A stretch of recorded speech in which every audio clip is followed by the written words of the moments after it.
The email arrived at 6:14 a.m. on a Tuesday morning in June. Robert Davidson, 52, a civil engineer who'd spent 27 years designing municipal infrastructure, stared at his laptop screen in his lakefront home office, reading the same paragraph 3 times. The Lakeview Heights Homeowners Association was informing him that they'd be taking possession of his private shoreline to construct a community beach park. Not requesting, not negotiating, informing. The same 75 feet of pristine waterfront that Robert's grandfather had purchased in 1962, that Robert had inherited 5 years ago, that carried a deed older than half the houses in this development. They'd already hired contractors. Ground would break in 2 weeks. But what the HOA board didn't know, what they'd somehow failed to discover in all their planning and presumption, was that Robert Davidson wasn't just any property owner. He was the property owner. And the only road into Lakeview Heights crossed land that he also owned. Before we see how a civil engineer used his own property rights to teach an entire HOA board about the importance of research, if you love stories where entitled people discover they've picked the wrong fight, smash that like button and subscribe. You won't believe how this unfolds. This is a story in 3 parts. The violation that revealed an HOA's stunning arrogance, the confrontation where property law became a weapon, and the resolution where justice came with an itemized invoice.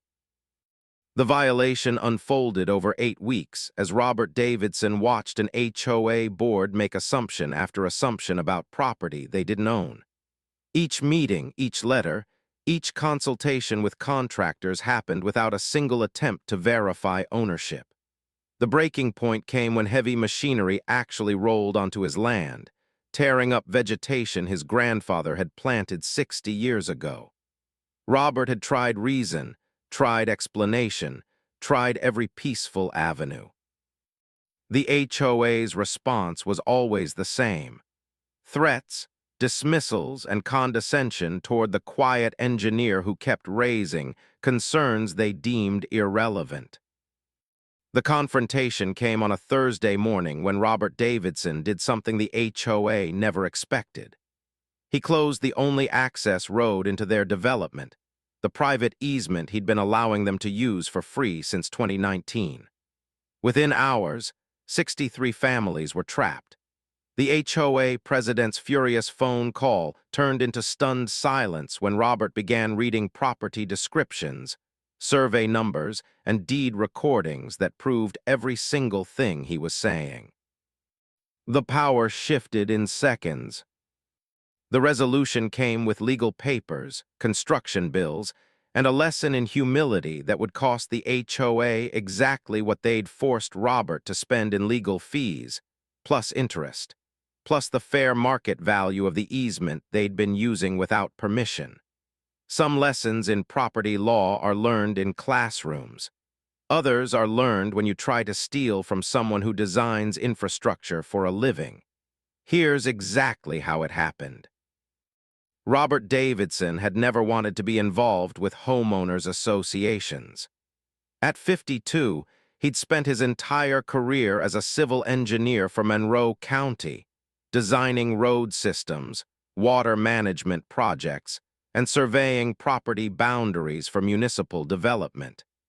He appreciated precision, documentation, and the clarity of recorded deeds. When his grandfather passed away in 2019 and left him the original lakefront parcel on Lake Whitmore, Robert inherited more than just property. He inherited history.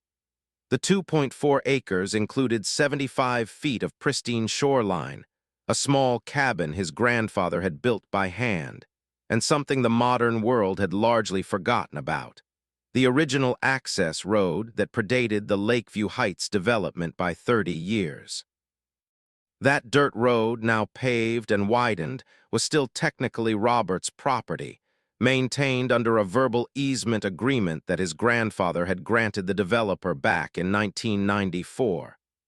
Robert had simply continued the arrangement when he inherited, never thinking much about it. His property sat at the eastern edge of what became the development. He lived quietly, worked remotely 3 days a week, and enjoyed his grandfather's legacy. The first letter arrived in early April, buried in routine HOA correspondence that Robert normally ignored since he wasn't technically part of their association. This one caught his attention. The Lakeview Heights Board, led by President Diane Mercer, 48, a real estate agent with 15 years in the local market, announced plans for a community wellness initiative. They'd identified an underutilized stretch of lakefront, currently private but serving no apparent purpose, that would be perfect for a community beach park. The letter included architectural renderings, a dock, picnic pavilion, beach volleyball court, and swimming area. Robert recognized his shoreline immediately. He read it twice, assuming there was some mistake, some confusion about property lines. The letter mentioned nothing about purchasing his land, nothing about negotiation. It simply stated that construction would begin in June and included a timeline. Robert spent 3 days pulling records. His property deed, recorded in 1962, was crystal clear. His boundary extended to the water's edge.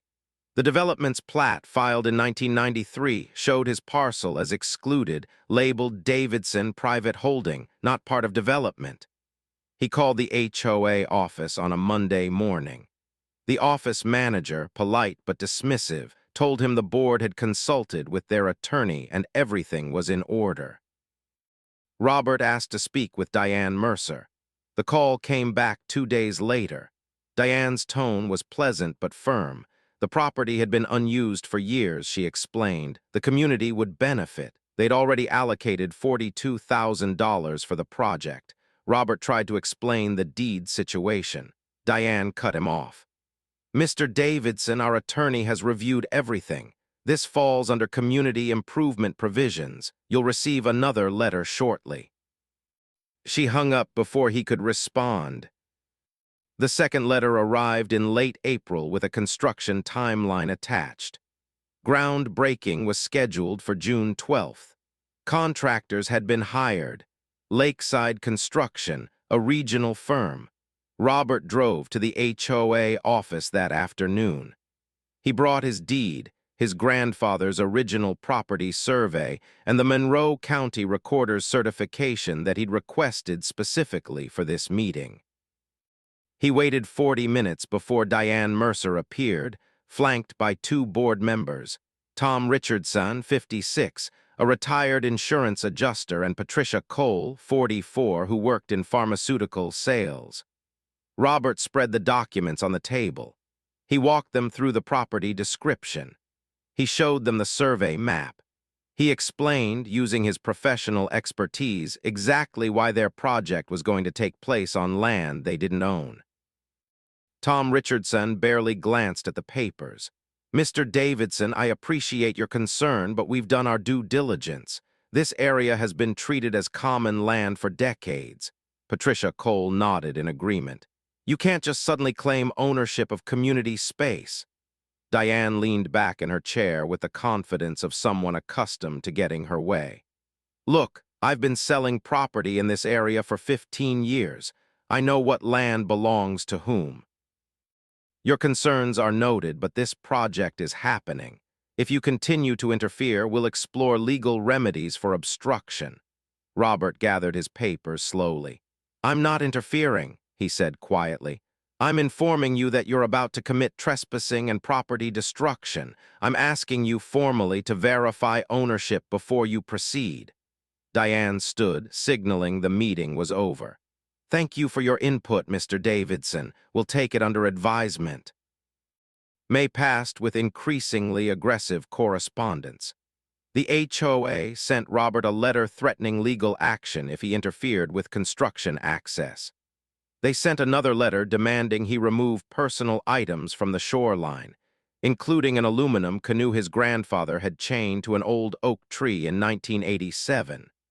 They sent a third letter informing him that any continued resistance would result in fines, possible liens, and civil action for harassment. Robert responded to each letter with certified copies of his deed, his survey, and relevant property law citations. None of his letters received responses beyond automated acknowledgments. On June 10th, 2 days before scheduled construction, Robert made one final attempt. He called Diane Mercer's cell phone directly, a number he'd obtained from the public real estate license database.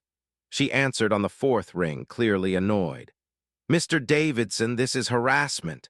Our attorney has assured us that your claims have no merit. The project begins Monday morning. If you physically interfere, we will call law enforcement." Robert took a breath. "Diane, I'm begging you to verify ownership. One simple title search. That's all I'm asking, before you spend $42,000 on property you don't own." Her laugh was sharp and dismissive. A civil engineer lecturing a 15-year real estate professional about property ownership. That's rich. "Goodbye, Mr. Davidson. See you Monday." Robert Davidson spent that weekend doing something he'd resisted for 8 weeks. He stopped trying to prevent the inevitable. Instead, he began documenting everything. He installed 2 additional security cameras covering his shoreline. He photographed every tree, every foot of natural vegetation, every detail of his property's current condition. He reviewed the easement agreement his grandfather had made, the verbal arrangement that had allowed the development's residents to use the access road. He pulled the original property surveys from 1962 that showed the road's position on his land. And on Sunday night, June 11th, he drafted an email to Monroe County's Road Department, to the county sheriff's office, and to his own attorney, a property law specialist named Jennifer Walsh, who'd been waiting for his authorization to act. If they wanted to play games, Robert would show them what games really looked like. Because in 48 hours, every single resident of Lakeview Heights was going to learn a very expensive lesson about assumptions. Monday morning arrived with the rumble of diesel engines. At 7:18 a.m., Robert watched from his cabin window as a lakeside construction excavator rolled down the access road, followed by a dump truck and a white contractor's pickup.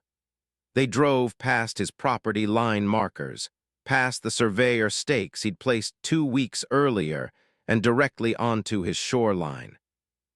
The excavator's bucket bit into earth that had been undisturbed since 1962, tearing up wild blueberry bushes his grandfather had transplanted from the northern woods.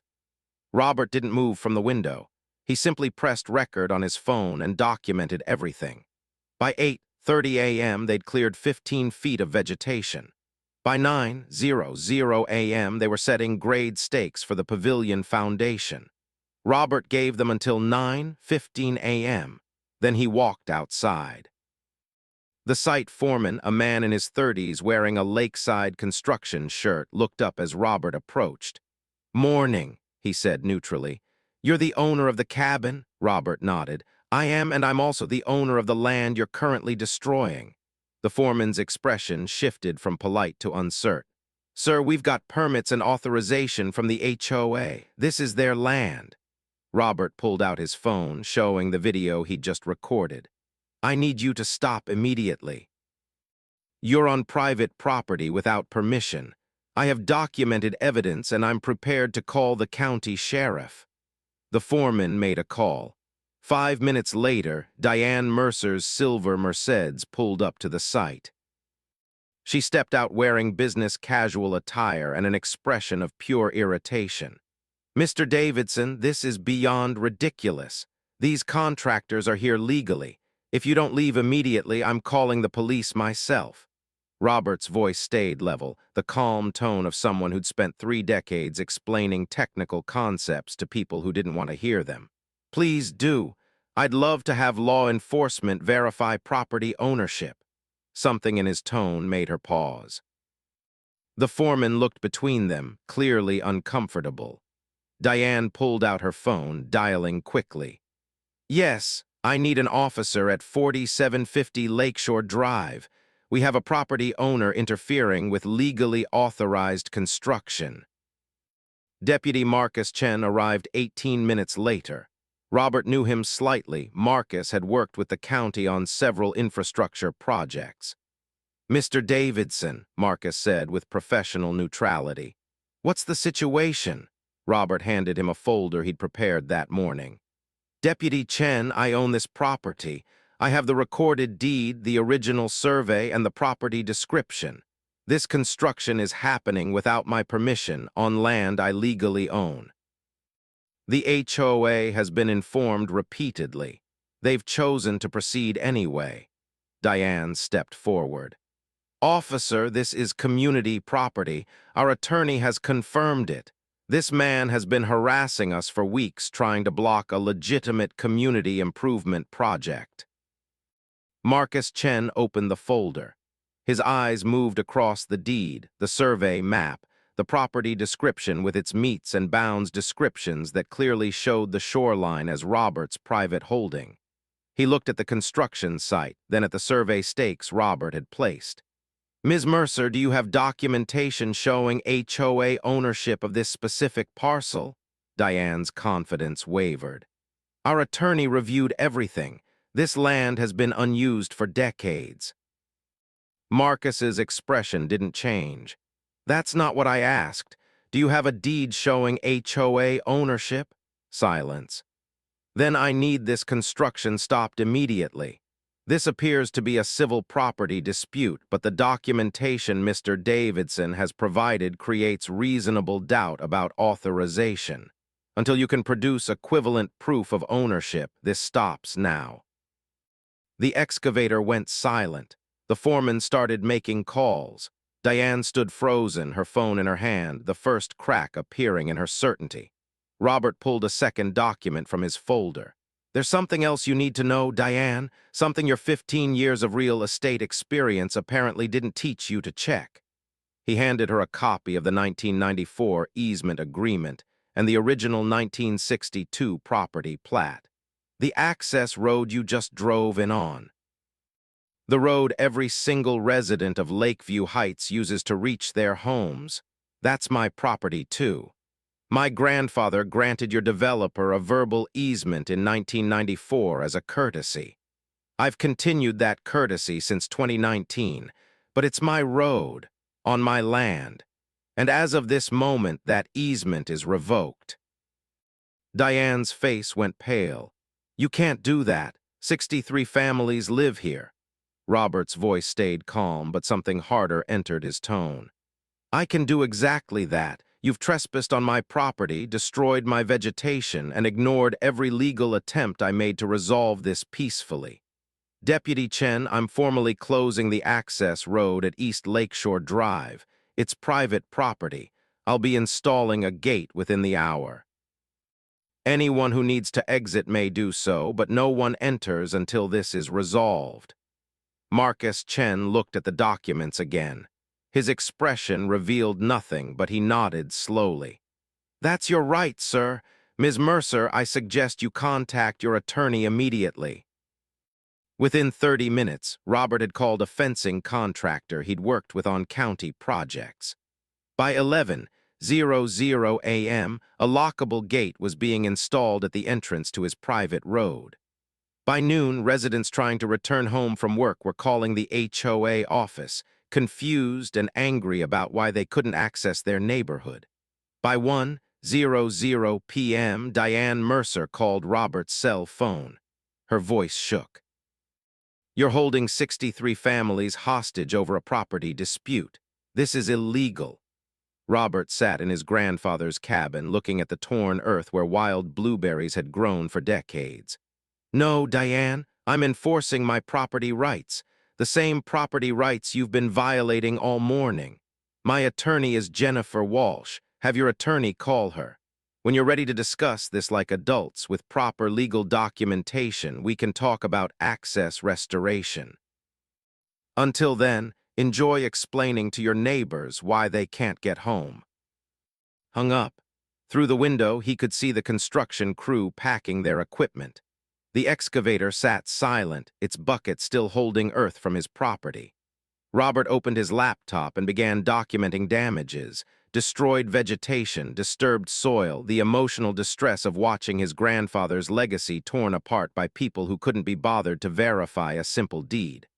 By 3:00 p.m., Jennifer Walsh called. "Robert, I just got off the phone with the HOA's attorney. He's requesting an emergency meeting. Apparently, they never actually verified ownership. They assumed based on appearance and common usage." Robert smiled for the first time in weeks. "Tell him I'm available tomorrow morning, 9 a.m., my property. They can walk in since the gate's closed. And Jennifer, make sure he brings his title insurance information. We're going to need it." The meeting took place on Robert's front porch at 9:00 a.m. Tuesday morning. Diane Mercer arrived first on foot, looking like she hadn't slept. Behind her came Tom Richardson and Patricia Cole, both silent and grim. The HOA's attorney, Marcus Webb, 61, a real estate lawyer from a downtown firm, carried a leather briefcase that seemed heavier than usual. Jennifer Walsh stood beside Robert, her own files organized on a folding table Robert had set up specifically for this purpose. The morning air was cool, the lake perfectly still behind them, and the torn earth of yesterday's construction attempt visible to everyone. Marcus Webb opened his briefcase without pleasantries. "Mr. Davidson, I need to begin by acknowledging that our preliminary research was insufficient. The county recorder's office has confirmed your ownership of both the Shoreline parcel and the access road. This was an error in due diligence." Robert nodded but said nothing. Webb continued, "We'd like to discuss restoration of road access and potential remedies for the construction incident." Jennifer Walsh tapped her folder.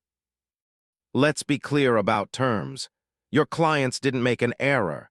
They committed trespassing, property destruction, and harassment after being repeatedly informed of ownership issues. Mr. Davidson attempted resolution peacefully 8 separate times. Your clients threatened him with legal action instead."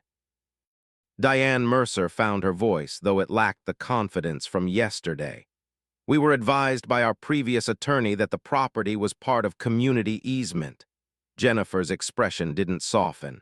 "Previous attorney? So you've already changed representation. Interesting. Did that attorney examine the actual deed?" Silence answered her question. Patricia Cole spoke up, her voice small. "We trusted our board president's real estate expertise. Diane said she knew the property boundaries." Diane's head snapped toward her. "Don't put this on me. The whole board voted to proceed." Tom Richardson stared at the ground, saying nothing. Robert finally spoke, his engineer's precision cutting through the tension. "Here's what's going to happen. First, you're going to pay for complete environmental restoration of my shoreline. Every blueberry bush your excavator destroyed was over 60 years old. My grandfather planted those. You're going to hire a landscape restoration specialist, not just any contractor. You're going to return my land to its exact condition before your machines touched it. Second, you're going to reimburse me for every dollar I've spent on legal fees, documentation, and time lost addressing this situation. Third, you're going to formally acknowledge, in writing and in your HOA records, that my property is private and not subject to any community claim. Fourth, the access road. We need to discuss the easement." Diane looked up, hope flickering in her expression. "If we meet your terms, you'll restore access?" Robert shook his head. "No, if you meet my terms, we'll negotiate an access agreement. A formal, legal, recorded easement with terms and compensation. My grandfather allowed free access as a courtesy to his neighbor, the original developer. That developer is gone. This is a homeowners association that has demonstrated it doesn't respect property rights or legal boundaries. If you want to use my road, you'll pay for the privilege." Marcus Webb calculated quickly. "What kind of compensation are you proposing?" Jennifer Walsh slid a document across the table. Fair market value for an easement of this type, plus maintenance contribution since the HOA's traffic causes the wear. We've consulted with 3 independent appraisers. The annual easement fee would be $8,000, plus a one-time payment of $15,000 for retroactive usage since 2019. The board members looked at each other in horror. Patricia Cole's voice cracked slightly. We don't have that kind of funding. Our annual budget is $32,000 for the entire association. Robert leaned back in his chair. You allocated $42,000 for a beach park on property you didn't own. Maybe your priorities need examination. Tom Richardson finally spoke. What about the residents? They're not responsible for the board's mistakes. Are you really going to keep them trapped indefinitely? Robert's expression softened slightly, but his voice stayed firm. I'm not trapping anyone. I'm requiring proper legal process before allowing continued use of my private property. Your residents have a legitimate grievance, but that grievance is with your board, not with me. The negotiation lasted 3 hours. Marcus Webb worked his phone constantly, apparently consulting with insurance carriers and the HOA's previous attorney, who was now facing potential malpractice claims. By noon, they'd reached an agreement.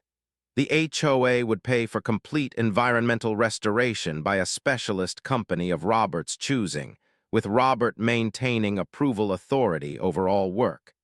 They would reimburse his legal fees totaling $6,800. They would provide a formal written acknowledgement of his property rights, to be recorded with Monroe County and distributed to all HOA members. And they would enter into a formal easement agreement, reduced to $5,000 annually given the financial hardship, with a one-time retroactive payment of $8,000. The total immediate cost to the HOA?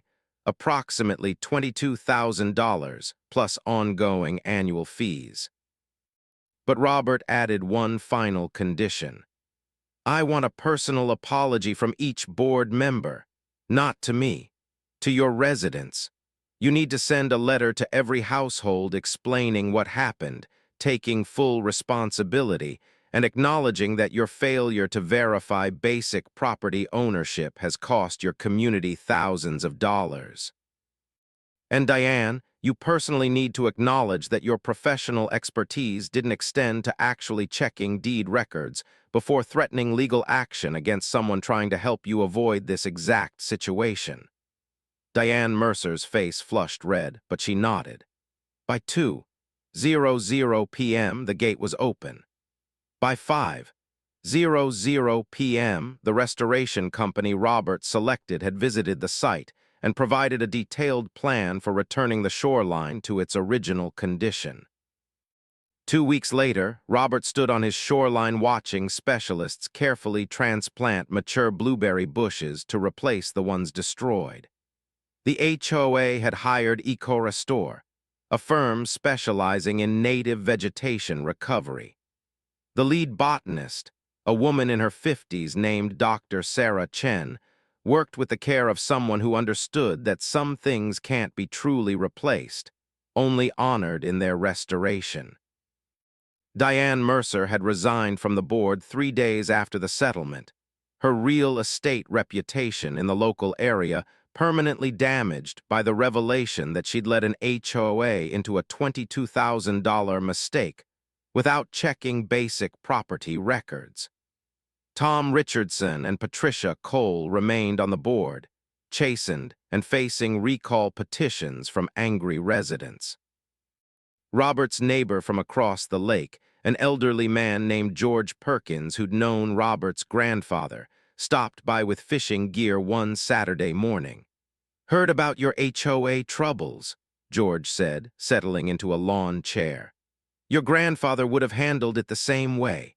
He always said the law exists to protect property rights, but only if people respect the law enough to check it first. Robert smiled, watching the restoration work. They assumed because something looked unused, it was available.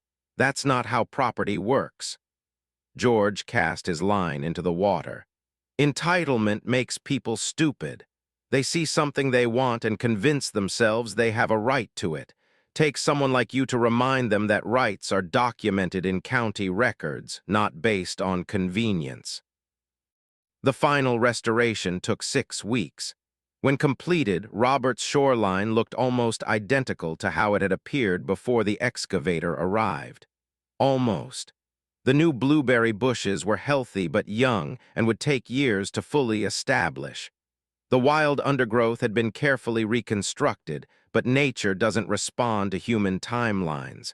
Some scars take seasons to heal.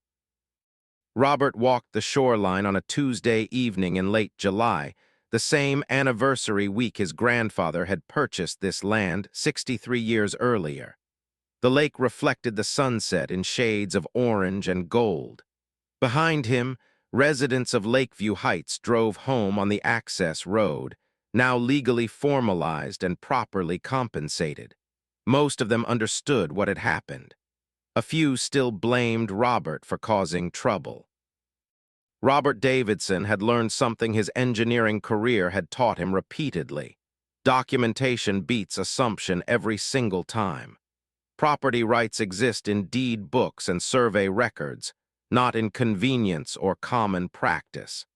The HOA had paid their fees, signed their agreements, and sent their apology letter to residents. The annual easement payments would continue as long as the development existed.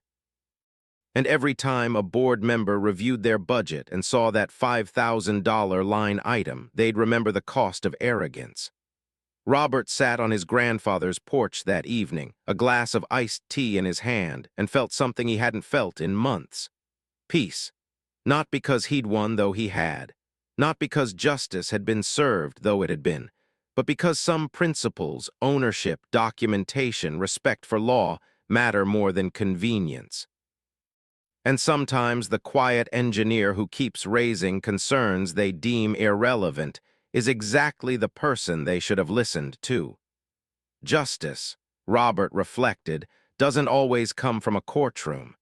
Sometimes it comes from a property deed, a locked gate, and the willingness to enforce rights that entitled people assumed they could ignore.